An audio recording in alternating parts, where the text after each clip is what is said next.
Okay, I guess I got my feel with that. Okay. Now, can you tell me when, please tell us when this children's book is going to be available, because I'd like to have one. Okay. Well, you know, right now I'm in the process of going to several publishers now. I mean, it's finished. And what I did is I wrote all the text, and I'm not an illustrator. Now I'm a photographer, you know, and some of my pictures have appeared in magazines and in newspapers, primarily with insects. I'm like a wildlife photographer. But when it comes to art, I do not draw.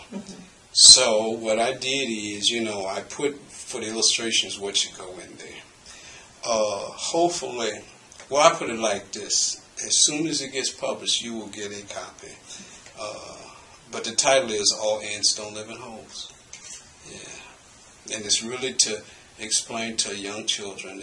And my character is Amy Ant. You know, she's a female ant with pigtails. And she's telling, you know, basically, you know, one child is telling another child, you know, birds live in trees, worms live under the ground, and ants live in holes. And Amy Ant comes out and says, wait a minute, we don't all live in holes. And she talks about her cousins in Africa and in South America and Australia, where some live in trees, some live on trees, some live in leaves, some literally camp out. You know, army ants, they have bivouacs, and they just, you know, they march and then they just stop. They don't dig a hole. They form a nest with the queen and the babies, the young on the inside, and then the other ants are around them. So that's, you know, so we get into some geography too. And how I got into that is that I go to, I used to, although I've gotten off the track, primarily because of dealing with this paper and dealing with some other papers, is I used to go K through 12 public schools at least once a semester and talk to young people about either insects or animals in general or black scientists. You know, those are the 3 areas I talk about. And occasionally with some of the high school students, I work with them on interfacing statistics with their science projects. But I was with a group of kindergartners, and I was asking them, I said, you know, I brought a bunch of insects around, and I had some ants, and I said, well, where do ants live? And they all jumped up, in holes, in holes, in holes. And that gave me the idea. And because then I told them, I said, well, all of them don't live in holes. And I had pictures of when I was in the Amazons. And seeing the Amazons, it's a rain forest. So things can't live in the ground. They get drowned. They live on a tree. You'll see ant nests on trees. And so I'll show them pictures of ant nests on trees. And termites live on trees too, and nests. So I showed them that, and I told them about the army ants and had pictures of those. And so that's where I got the idea. And at first it was difficult. See, I've written articles in children's magazines before. This was a while ago. And it used to be difficult. It almost threw my writing off because I would write for children. And then I tried to write a scholarly piece. And it took me like, I mean, when I did that, it would take me like 2 days to switch. But now it's easy. I mean, I can just switch to talking to kids to writing a scholarly piece, but that took a while. What interesting books are you reading at the moment? A book just came out called Wicked Bugs. Wicked Bugs? Wicked Bugs, and I can't think of the author's name, but it just came out. And and it's for the intelligent layman. It's called Wicked Bugs. And I saw it.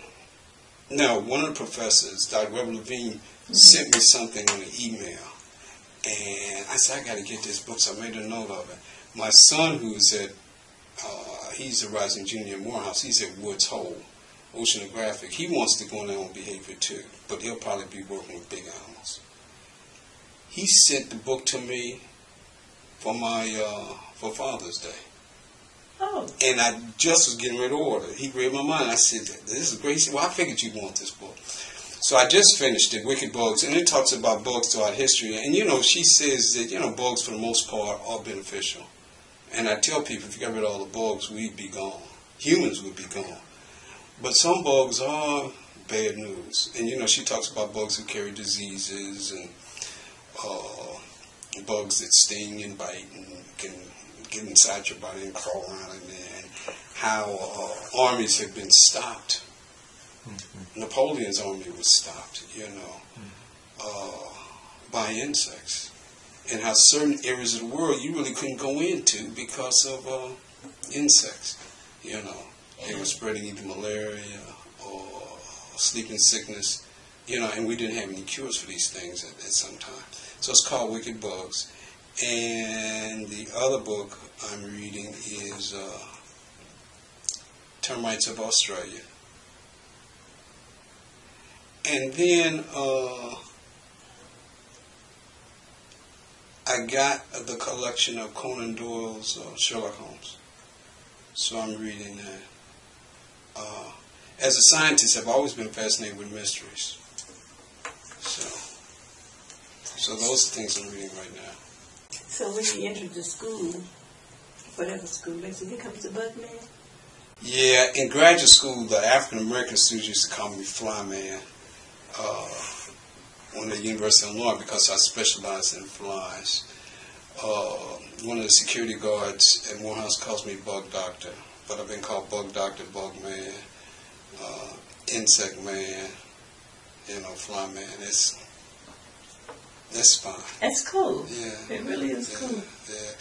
And for some of my friends, it didn't seem to fit when I was in high school. Because in high school, I was, for some, I was smart, but a lot of people thought I was pretty cool. But they couldn't understand why would somebody cool be working with insects. I can understand why they think that too. And I had to kind of, I was small, I was a preacher's son, and I was smart. So I did certain things so I could fit in. I was on the wrestling team. I didn't wrestle that well, but I was on the wrestling team. I played in a band. And a PK. And a PK, preacher's kid. Okay. And dated girls, so, I tried to fit in. Mm-hmm. Part of me is a nerd. I'm a closet nerd. All right. I hope that when you do your illustrations for the book, you would like Amy Ann like your daughter. Well, you know what I did in the book? The two kids who were in the backyard, I named them after my children. Okay, that's cool. Yeah. That's cool. I like that. And I told the illustrator, these are African-American kids. Now, my wife said, well, when this gets big and international, you can change the ethnicity of the kids when it goes to Japan, India, or Africa. And I said, that's fine. That's fine. Well, Dr. Jackson, thank you very much for coming, and I've enjoyed. I've enjoyed it, too. I hope I haven't talked to you at all. No, but I've learned so much more about you. I thought I had a lot of knowledge up here about you, but now I have even more.